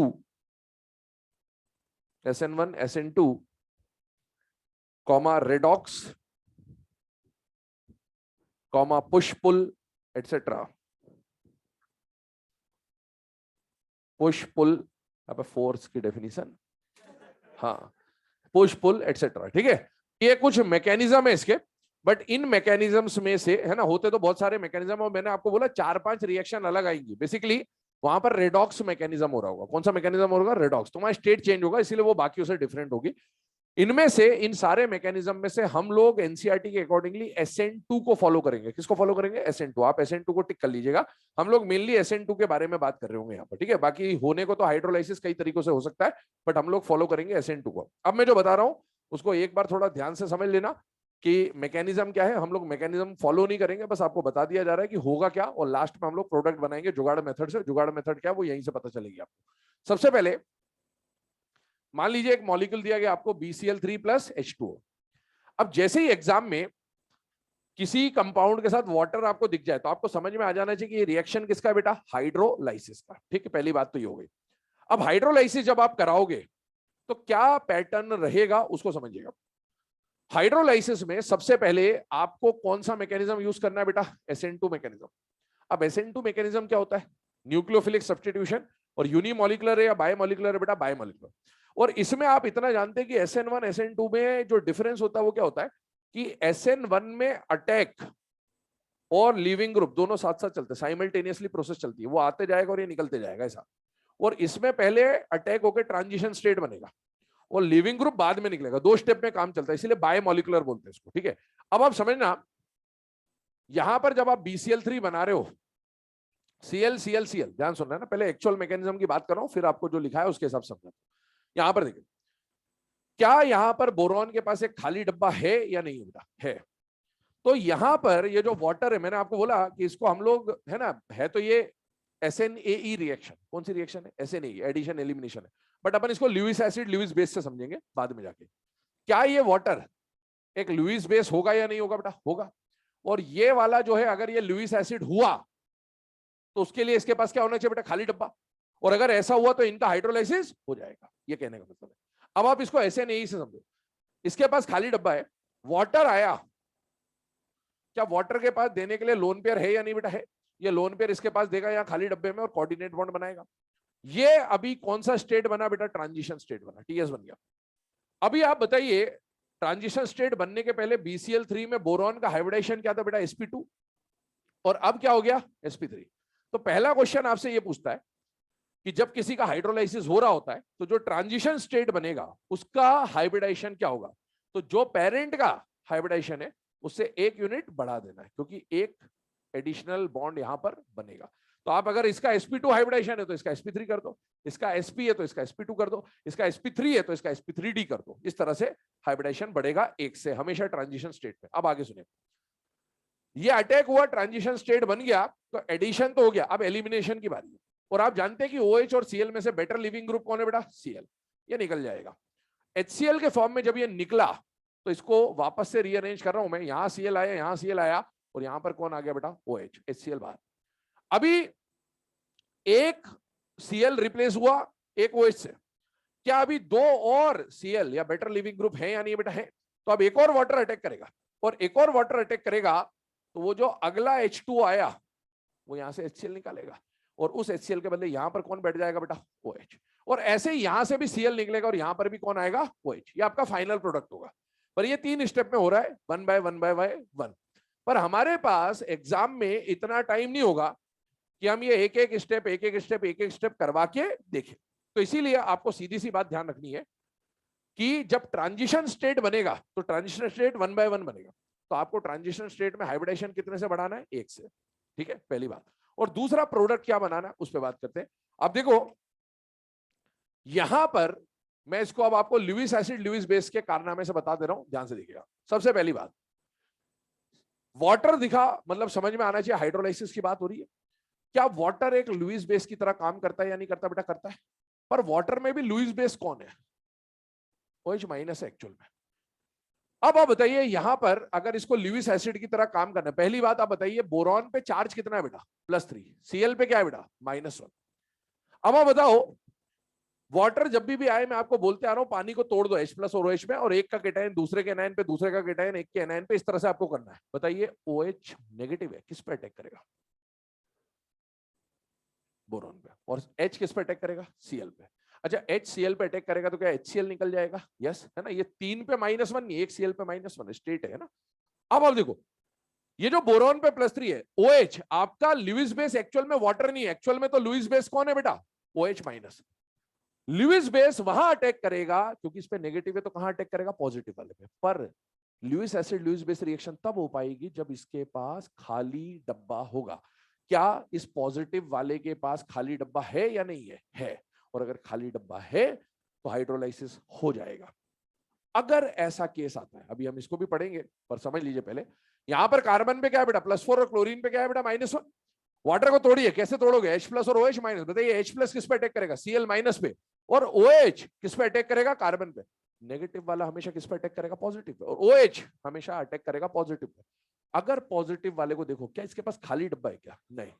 तो इसका सोचो आप SN2 से सोचो, डब्बा ही खाली नहीं है तो वाटर तो जुड़ ही नहीं पाएगा, TAC नहीं बनेगा, TAC नहीं बनेगा तो फिर रिएक्शन आगे प्रोसीड नहीं करेगी। इसका मतलब यहां पर हम लोग बोलेंगे कि there will be no hydrolysis. तो ये आपको समझ में आना चाहिए कि किसका हाइड्रोलाइसिस होगा और किसका हाइड्रोलाइसिस नहीं होगा। और मेनली आपके सिलेबस में CCl4 ही एक ऐसा केस है जिसका हाइड्रोलाइसिस आपको नहीं कराना, और एक SF6 आएगा।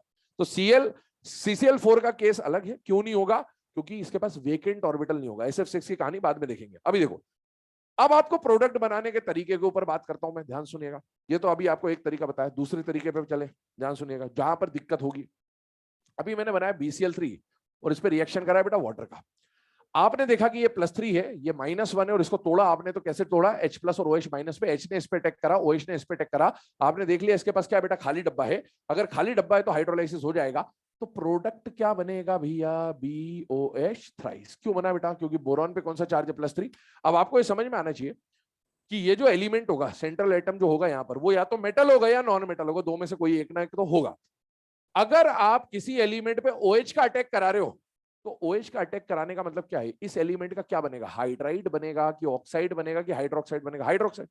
और हाइड्रोक्साइड के बारे में क्या हमने पीरियोडिक टेबल में पढ़ा था कि नेचर ऑफ हाइड्रोक्साइड एसिडिक और बेसिक। मेटल के हाइड्रोक्साइड्स को हाइड्रोक्साइड ही बोला जाता है, जबकि नॉन मेटल के हाइड्रोक्साइड्स को ऑक्सी एसिड बोला जाता है। तो आपको ये समझ में आना चाहिए। अब आप बताओ बोरॉन क्या है? मेटल है या नॉन मेटल है या मेटलॉइड है?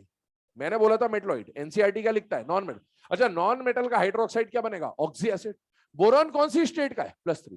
तो आपको यहाँ पर +3 का ऑक्सी एसिड बनाना आना चाहिए। क्या बोरॉन के +3 के ऑक्सी एसिड का फॉर्मूला आप लोगों को आता है?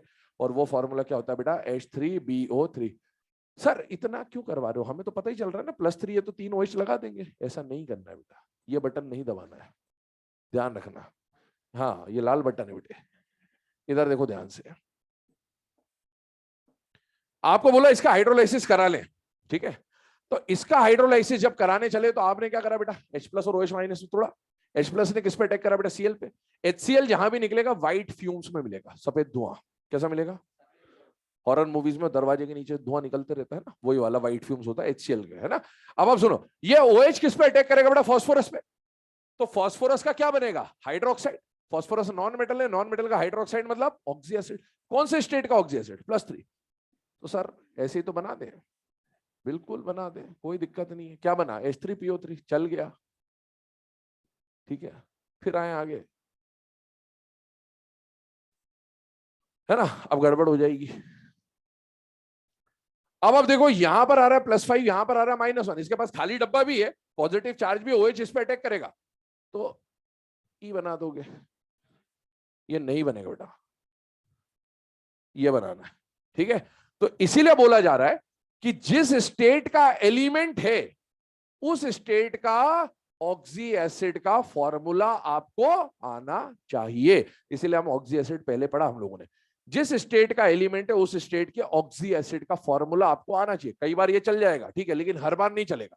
जिस स्टेट का एलिमेंट है उस स्टेट के ऑक्सी एसिड का फॉर्मूला आना चाहिए। अब आप याद करें थोड़ा सा, तो ये जो ऑक्सी एसिड्स के फॉर्मूले की मैं बात कर रहा हूं, तो हम लोगों ने फास्फोरस, सल्फर और हेलोजन की तो बात कर रखी पहले भी। तो आप देखो, फास्फोरस, सल्फर और हेलोजन याद करिएगा, इसका हाईएस्ट +5, इसका हाईएस्ट +6 और इसका हाईएस्ट +7।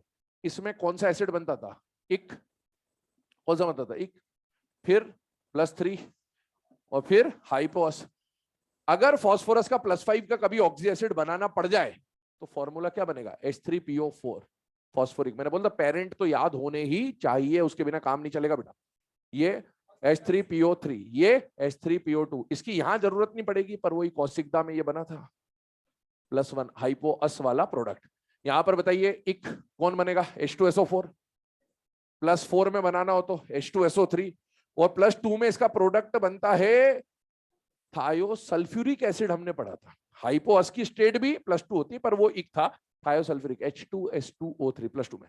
अच्छा बताइए, +7 में अगर हेलोजन का एसिड बनाना होगा तो कौन सा होगा, इक होगा या परिक होगा, परिक। यहां पर क्या होगा, इक। यहां पर क्या होगा, अस। और यहां पर क्या होगा, हाइपोअस। इसका फॉर्मूला,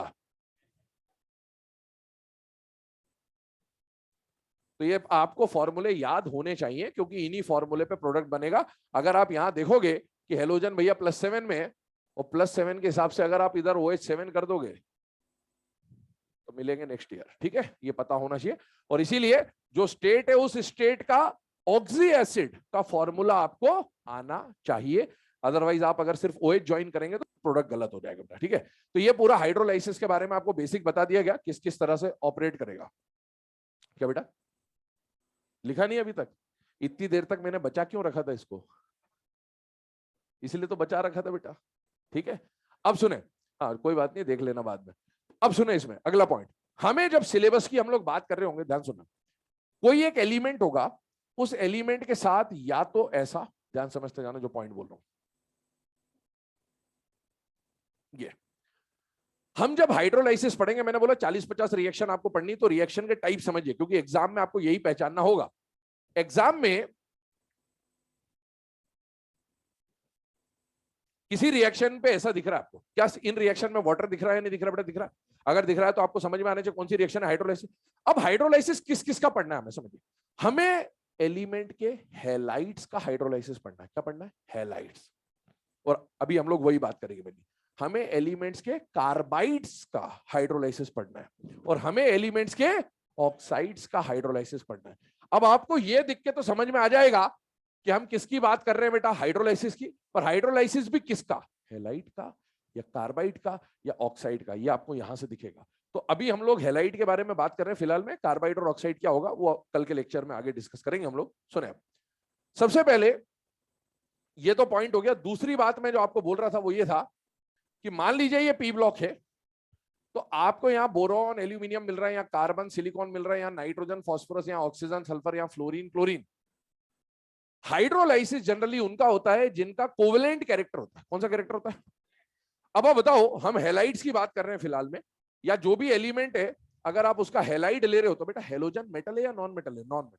अच्छा, कोवेलेंट बॉन्ड किसका बनता है, नॉन मेटल और नॉन मेटल का। तो हैलाइड आप ले रहे हो तो ये तो नॉन मेटल है, ये एलिमेंट भी नॉन मेटल होना चाहिए। और नॉन मेटल कौन होते हैं? ग्रुप के ऊपर वाले या नीचे वाले? ऊपर वाले। और इसीलिए जिनका हाइड्रोलाइसिस आप पढ़ोगे वो एलिमेंट जनरली ग्रुप के ऊपर वाले एलिमेंट्स होंगे, या ऐसा भी देखें तो ऊपर वाले का फाई ज्यादा होगा तो आसानी से हाइड्रोलाइज होगा।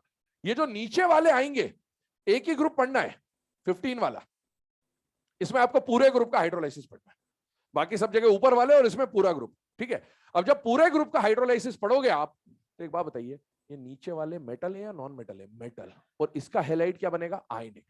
और आयनिक बनेगा दूसरा, इनका फाई कम है, फाई कम है तो इनका हाइड्रोलाइसिस प्रॉपर होगा या पार्शियल होगा? पार्शियल।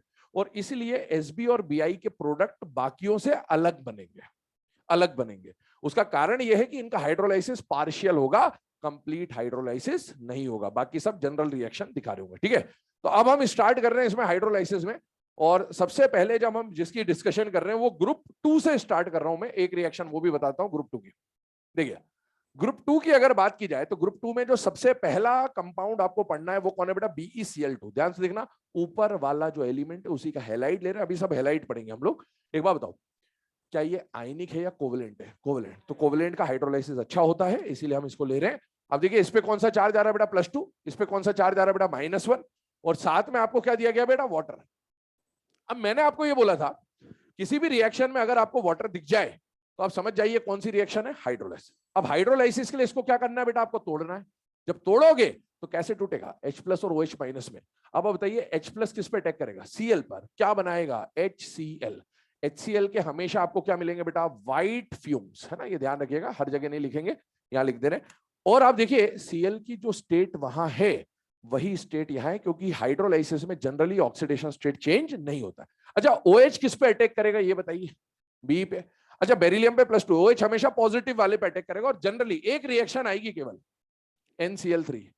इसको छोड़कर जितने भी हैलाइड आप पढ़ोगे हमेशा सेंट्रल एटम पे ही पॉजिटिव होगा, हमेशा सेंट्रल एटम पे ही पॉजिटिव होगा। मतलब OH हमेशा पॉजिटिव वाले पे अटैक करेगा, NCl3 कल देखेंगे हम लोग, तब बात करेंगे। अब आप देखो, ये OH इस पे अटैक कर रहा है, तो बेरिलियम मेटल है या नॉन मेटल है? मेटल। मेटल है, अल्कलाइन अर्थ मेटल। और मेटल का हाइड्रोक्साइड क्या होता है? हाइड्रोक्साइड ही होता है कि ऑक्सी एसिड होता है? हाइड्रोक्साइड। तो बताइए, बेरिलियम के +2 के हाइड्रोक्साइड का फॉर्मूला आता है या नहीं आता बेटा? आता है। और वो क्या बनता है बेटा? BeOH twice. तो ये प्रोडक्ट बन गए, और आप देख सकते हैं कि जिस स्टेट का रिएक्टेंट था उसी स्टेट का क्या मिल रहा है बेटा? प्रोडक्ट भी मिल रहा है। इसी तरह से ग्रुप 13 पे आते हैं, जो मेन हमें रिएक्शंस पढ़नी है। ग्रुप 13 में सबसे पहली रिएक्शन हमें पढ़नी है बेटा BeCl3 की वाटर के साथ। अब आप देखिए, फिर से इसको ब्रेक कर रहे हैं। वाटर दिखा, समझ में आना चाहिए हाइड्रोलाइसिस की बात हो रही है, और वाटर को तोड़ दें दो हिस्सों में तो कैसे टूटेगा बेटा? H+ और OH-। अब खुद इमेजिन करिए, ये H+ किस पे अटैक करेगा बेटा? Cl पे। और OH- किस पे अटैक करेगा बेटा? बोरॉन पे। पहली बात, क्या बोरॉन के पास डब्बा खाली है या नहीं है? अगर खाली डब्बा है तो हाइड्रोलाइसिस हो जाएगा, क्योंकि हम SN2 लेके चल रहे हैं, और SN2 के लिए पहले ट्रांजिशन स्टेट बनानी है, और ट्रांजिशन स्टेट के लिए डब्बा खाली होना चाहिए। अच्छा, हो गया हाइड्रोलाइसिस, इतना समझ में आ गया। अब हाइड्रोलाइसिस का लास्ट प्रोडक्ट क्या बनेगा बेटा? OH जब अटैक करेगा बोरॉन पे तो बोरॉन का क्या बनेगा? हाइड्रोक्साइड। ये मेटल है या नॉन मेटल है? Non metal. नॉन मेटल का हाइड्रोक्साइड मतलब ऑक्सी एसिड। कौन सी स्टेट वाला ऑक्सी एसिड? +3। क्या उसका फॉर्मूला आता है आपको बेटा? यस, फॉर्मूला होता है H3BO3, या BOH थ्राइस भी लिख सकते हैं, चल जाएगा इस केस में। लेकिन इसका फॉर्मूला जो रिप्रेजेंटेशन है वो H3BO3 है, तो ये हमने लिख दिया ऑर्थोबोरिक एसिड, और ये व्हाइट फ्यूम्स मिल गए आपको HCl के। आगे बढ़ जाते हैं इसी में। अगली रिएक्शन हम लोग ले रहे हैं इसी में AlCl3 के बारे में। ध्यान से देखिए, AlCl3 की कंडीशन समझना बेटा सब लोग। यहां पर एल्यूमिनियम कौन से स्टेट में बेटा? +3, और Cl कौन सी स्टेट में? -1। ये आयनिक है या कोवेलेंट है? कोवेलेंट है, इसलिए इसका भी हाइड्रोलाइसिस करा रहे हैं। अब इसमें दो रिएक्शन होती है बेसिकली, एक लिमिटेड वाटर के साथ और एक एक्सेस वाटर के साथ। ऐसे लिखा जाता है 3 और 6, है ना। ये एक्चुअल में कहने का मतलब क्या है? एक्सेस वाटर है। अब ध्यान सुनना इस पॉइंट को, जब आपने लिमिटेड वाटर लिया तो ये वाटर अटैक करेगा। H+ किस पे जाएगा बेटा? Cl पे। और OH किस पे जाएगा? एल्यूमिनियम पे। एल्यूमिनियम के +3 का हाइड्रोक्साइड मिल जाएगा, जो कि आप जानते हैं AlOH थ्राइस होता है, उसमें कोई दिक्कत वाली बात नहीं है। और यहां साथ में क्या मिल गया बेटा? HCl। ये जो AlOH थ्राइस मिला है, ध्यान सुनना, ये जो AlOH थ्राइस मिला है, क्या ये प्रेसिपिटेट होता है? क्या ये प्रेसिपिटेट होता है? जनाबे आली, पहले जनाबे आली कौशिकदा पे अटैक करने आए थे, याद करो। तो कौशिकदा ने इनको पॉप साउंड के साथ मारा था, याद आ रहा है? और फिर जनाबे अली जब चले गए तो उनके खानदान वाले आए थे, ये खानदान वाला था उसका, और ये सब दिमाग में जाला था, मतलब PPT था। और इस जाले को जब कौशिकदा से लड़वाएंगे हम तो ये जाला साफ हो जाएगा, मतलब पहले ये पीपीटी और बाद में क्या हो जाएगा बेटा, क्लियर सॉल्यूशन। और इसके पीपीटी, कम से कम ये पीपीटी तो याद होना ही चाहिए। इसका कलर जो होता है उसको बोलते हैं जिलेटेनियस व्हाइट पीपीटी, AlOH इसका जो पीपीटी है ना, ये अलग से पीपीटी का नाम है। तो कभी भी किसी भी रिएक्शन में भी एग्जाम में आ जाए ABCD टाइप की रिएक्शन और बोल दे A is gelatinous white PPT या B is gelatinous white PPT, gelatinous white PPT किसका बनता है बेटा, एल्यूमिनियम हाइड्रोक्साइड का। और सुने ये वाली रिएक्शन देखो आप ध्यान से, समझना यहां पर क्या डिफरेंस आ रहा है। यहां पर वाटर कम था, यहां पर वाटर ज्यादा है। एल्यूमिनियम पे +3 है, वाटर ज्यादा है, तो क्या ज्यादा वाटर एल्यूमिनियम क्लोराइड को घेरेगा या नहीं घेरेगा बेटा, घेरेगा। तो इस पे प्लस ज्यादा है, तो यहाँ तो वाटर ही कम था इसलिए ज्यादा खींच नहीं पाया, यहाँ वाटर ज्यादा है, ज्यादा वाटर अट्रैक्ट करेगा। जितने ज्यादा वाटर अट्रैक्ट करेगा उतनी ज्यादा एनर्जी रिलीज होगी। हाइड्रेशन एनर्जी की बात हो रही है, लैटिस तोड़ने की बात हो रही है। तो जब ये वाटर अट्रैक्ट करेगा तो इतनी एनर्जी रिलीज होगी, वो AlCl3 के बॉन्ड्स को डिसोसिएट कर देगा, आयनाइज कर देगा। जैसा आप ऐसा पढ़ते हो, सिंपल समझिएगा, HCl आयनिक है या कोवेलेंट है, कोवेलेंट, कोवेलेंट है भाई, नॉन मेटल नॉन मेटल। पर जब आप इसको पानी में डालते हो तो यही तो होता है, बॉन्ड डिसोसिएट हो जाता है, आयनाइज हो जाता है। वैसे ही AlCl3 के साथ होगा। कम पानी में ये आयोनाइज नहीं हो रहा था, इसमें हाइड्रोलाइसिस हो गया, लेकिन जब ज्यादा पानी आएगा ना तो ये बॉन्ड क्लीवेज हो जाएगा, बीच में से डिसोसिएट हो जाएगा। एक्चुअल में ऐसा बोल दे कि वाटर इस पर अटैक करेगा तो आपको क्या मिलेगा, Al+3+3Cl-। और एक बात बताओ, वाटर जो है क्या ये लिगैंड की तरह काम करता है बेटा? यस। इसका कोऑर्डिनेशन नंबर 6 होता है क्योंकि थर्ड पीरियड का मेंबर है। 6 वाटर इसके साथ कोऑर्डिनेट बनाने लगे तो Al_H2O6 और इस पे चार्ज आ जाएगा +3, जैसा कि हमने एलम में भी पढ़ा था, तो उस तरह की बात हो रही है। इसका जो शेप बनेगा वो क्या बनेगा बेटा, ऑक्टाहेड्रल। कोऑर्डिनेशन केमिस्ट्री चल रही थोड़ी सी, तो आप जानते हैं कि कोऑर्डिनेशन नंबर केमिस्ट्री में कोऑर्डिनेशन नंबर 6 में 2 हाइब्रिडाइजेशन होते हैं, एक sp3d2 और एक d2sp3, दोनों की ज्योमेट्री ऑक्टाहेड्रल होती है। तो इसकी ज्योमेट्री ऑक्टाहेड्रल है। इसका हाइब्रिडाइजेशन पूछा जाए तो हाइब्रिडाइजेशन इज sp3d2, क्योंकि अगर अंदर वाला d2sp3 बनाना है तो उसके लिए अंदर तो d है ही नहीं इसके पास, अंदर इसका जो पीरियड आएगा वो सेकंड आएगा, ये थर्ड है ना, तो थर्ड में तो d है पर सेकंड वाला d नहीं होता, तो ये इनर ऑर्बिटल कॉम्प्लेक्स नहीं बना पाएगा। ठीक है, इसकी कंडीशन यहां तक नोट कर लें। इसके आगे के जो है ना केसेस वगैरह वो फिर कल ही स्टार्ट करेंगे हम लोग।